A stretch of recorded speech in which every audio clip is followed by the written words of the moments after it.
Hello everyone. Children, always keep the following lines in your mind. Respect your body.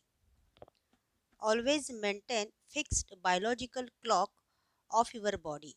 This line means that you should wake up early and go to bed early. As you all know, the proverb early to bed and early to rise makes a man healthy, wealthy and wise.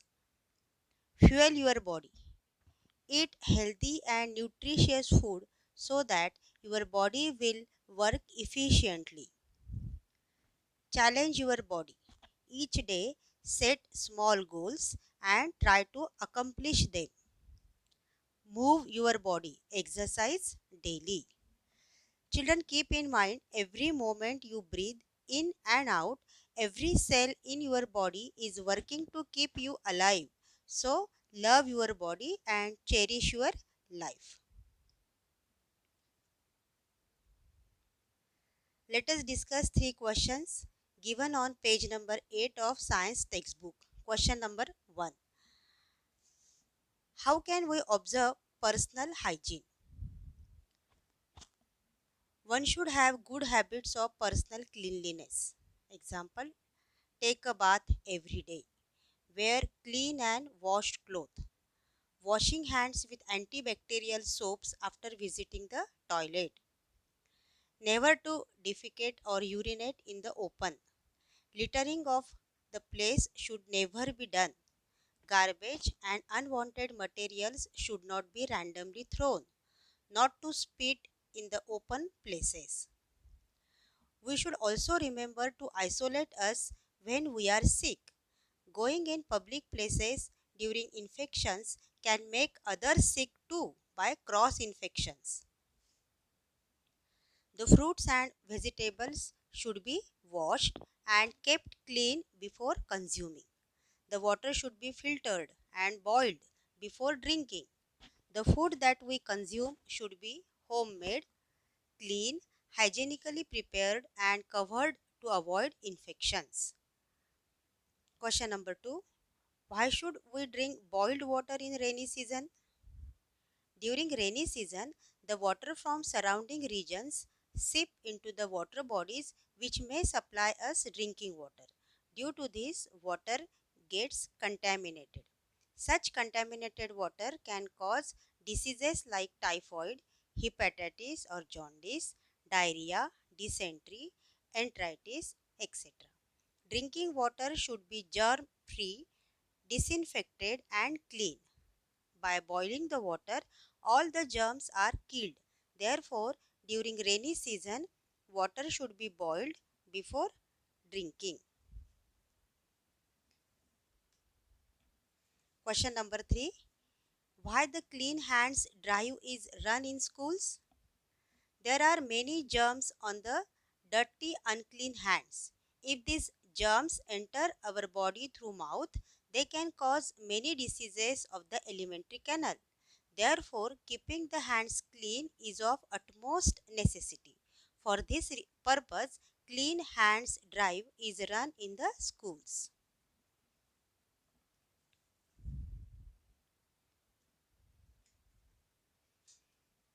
Let us study the disease dengue. Dengue fever is a mosquito-borne disease caused by dengue virus. When a mosquito bites a person infected with a dengue virus, the virus enters into the body of mosquito. When this infected mosquito bites to another healthy person, the virus enters into that person's bloodstream, and this is how normal healthy person gets infected. So here mosquito is a carrier of dengue virus, and through body of mosquito dengue virus gets entry into the body of normal person. So dengue is a mosquito borne viral disease. Can you see a picture here? During rainy season, water gets collected in these tires, and you all know waterlogged materials act as a breeding site for mosquitoes. There are four stages in the life cycle of mosquito. Number one, female mosquito lay eggs in waterlogged material. Number two, eggs hatch within a few days and larvae are born. Larvae live in water and they develop into pupae within few days. Number fourth, pupae live in the water. They develop into adult flying mosquitoes in 2-3 days. The entire life cycle from an egg to an adult mosquito takes approximately 8 to 10 days. So children, have you understood how waterlogged materials act as a breeding centers for mosquitoes? So mosquitoes lay eggs in waterlogged places. Then eggs hatch within few days to form larvae. Then larvae develop into pupae within few days, and then pupae live in water and they develop into adult flying mosquitoes within 2-3 days, and thus their population increases. Different species of mosquitoes spread different diseases. Dengue is spread by Aedes aegypti. This is a species of mosquito. This disease is caused by DEN14 virus belonging to the type flavivirus.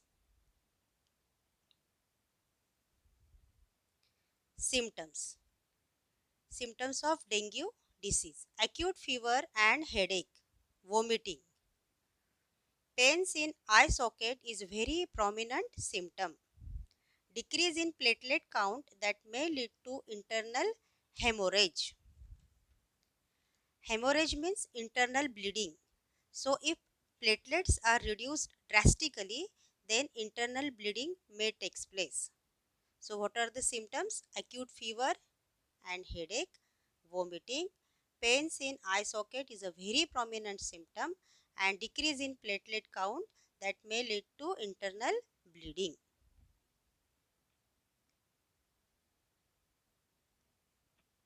This slide shows reasons and preventive measures for dengue.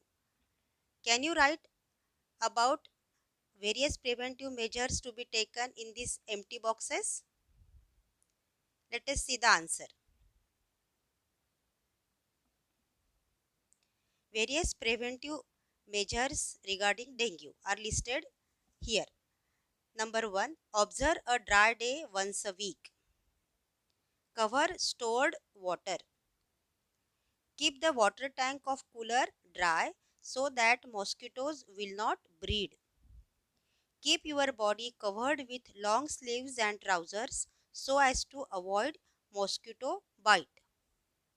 Guppy fish eats larvae of mosquito, so guppies should be kept in water bodies to control production of larvae.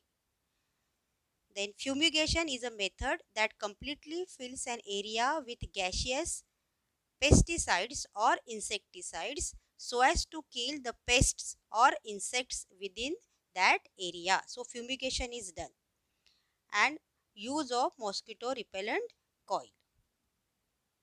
So these are the various preventive measures regarding dengue disease. You can write down in your textbook page number 8. Fill all the boxes.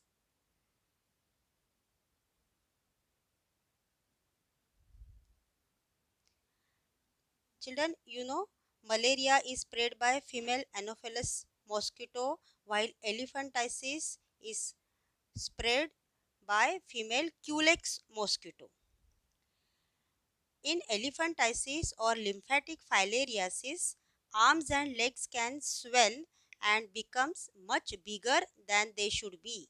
It is caused by parasitic worm and can spread from person to person through mosquitoes. Anopheles and Aedes grow in clean water, while Culex grows in dirty sewage water. So children, have you understood about dengue disease? So today we have studied dengue disease. What are the causes, symptoms and preventive measures? During rainy season, mosquitoes grow rapidly. So through mosquito bite, various diseases may spread, and therefore children take care of yourself. We will study two diseases, swine flu and AIDS, in next video.